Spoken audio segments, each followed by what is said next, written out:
ñooy kii alors et la responsabilité de ce nouveau régime nekkoon opposition d'alors ba ñuy àddu ci mbirum 80 morts yeeg di laaj justice njàngat li ci wàll wi cette histoire naka lañ ko war a mën a defee ba mu féete ñu ginnaaw ñu jëm ca kanam.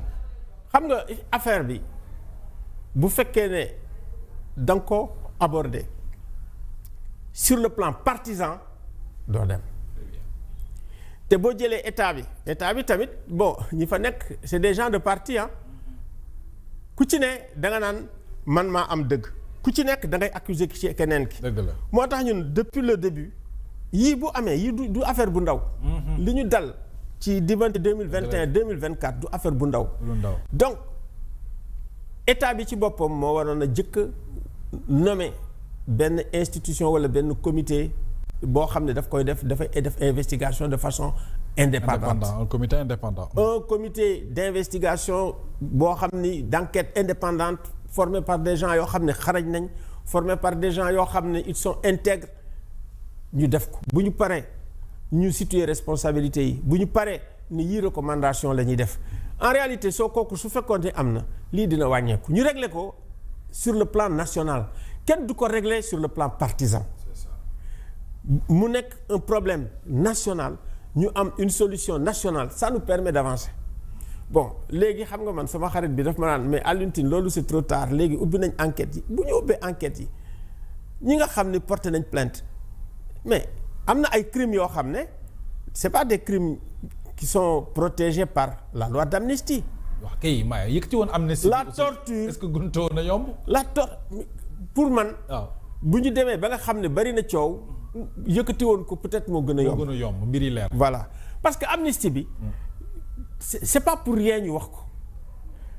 la loi d'amnistie ñun ñi dañ koy fàtte moo tax gars yi ñun ñi génn moo tax élection am parce que su amul woon xamuñ fu ñu jëm ñu ngi noonu dañuy reporter ñu ngi noonu dañuy lii ba pare boo xoolee on était dans une situation ingérable. waaw bu compliqué nag. bu compliqué. oui. on s'en est sorti presque par miracle. absolument waaw nous sommes des miraculés. donc suñu jógee foofu affaire bi c'est sérieux mënoon nañu dénk sax ay un comité boo xam ne mën na enquêter ci affaire boobu joxe ay affaire ñu wóolu leen bu ñu ñëwee ni nii la ñun ñu ni nii la te en réalité situation yooyu su amee comme Gambie wala feneen comité yu mel noonu ñooy tax moo ñooy gindi ñun ñi ñëpp dañ leen di wóolu ne nii. c'est ça. bu fekkee ne boo ñëwee Ousmane Sonko ne lii Abdou Mbow ne lee. day compliqué.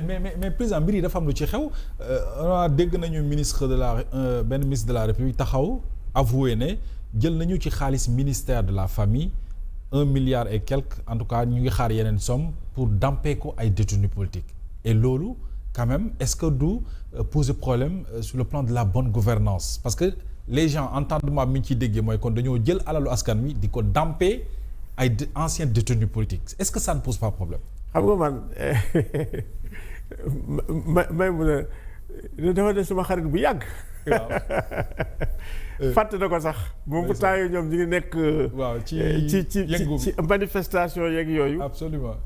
ndeysaan kii Fatou Sow Sarr sax moom moo ko présenté woon ba ñu photo.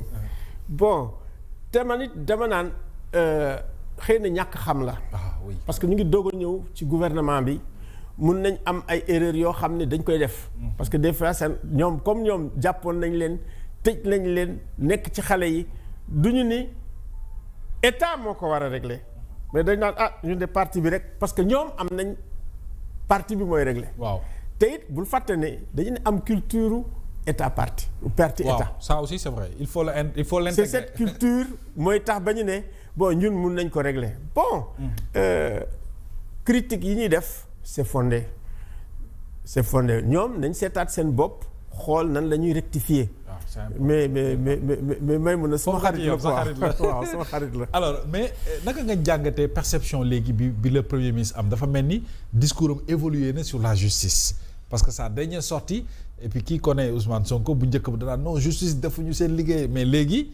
dafa mel ni jël na conscience que ne même sax ak remplacement bi ñu def ci Ousmane Diagne andi tey la dame là madame Yacine dafa mel ni léegi intégré na rek justice du demee noonu du rek da ngay teg sa fal sa ministre li nga bëgg yëpp mu defal la ko donc est-ce que aujourd'hui loolu commencé wul di am éveil de conscience par rapport ak ni justice di doxee léegi.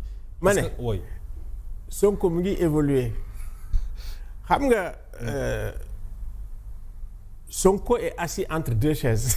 waaw et il est évident que boo fekkee ne yow tu es assis entre deux chaises bokkul ak assurance bi nga xam ne amoon na ko au départ. ça veut dire boo nee opposition wala bi nga nekk premier ministre bees yore doole ji yëpp léegi il est assis entre deux chaises te ba si quand tu es assis entre deux chaises dans cette situation tu commences à être sensible à la critique et à procéder à des rectifications c'est une bonne chose.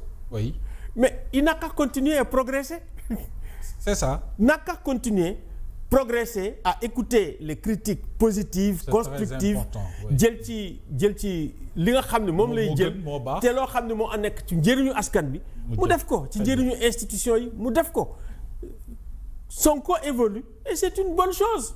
oui man je vais pas. su ko defee il sera un très bon premier mais ministre. bien sûr.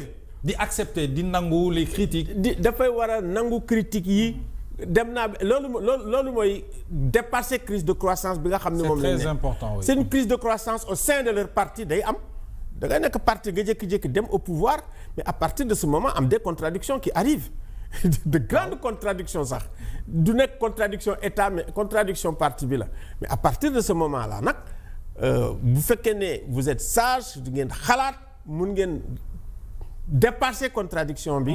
su ko defee yéen di ngeen régler seen problème mu parti régler problème mu réew mi. c'est important. waaw sa doom yi crise bi am ci université. waaw loolu lan moo ci war a doon taxawaayu état ak surtout yéen la société civile ak surtout nag lan ñu war a mën def ba dépasser coowal bourse. xam nga université communauté la te temps yi ne ni ak problème mu bourse yi. communauté bi dañu war a nekk benn seet ñoom même bu fekkee ne am na ay crise nan lañ koy régler man damay fàttaliku rek.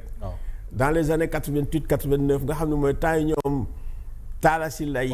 ak ñoom Macky Sall yi waaw ak Demba Ciré Bathily ñoo fa newoon jamono yooyu. tàng jër.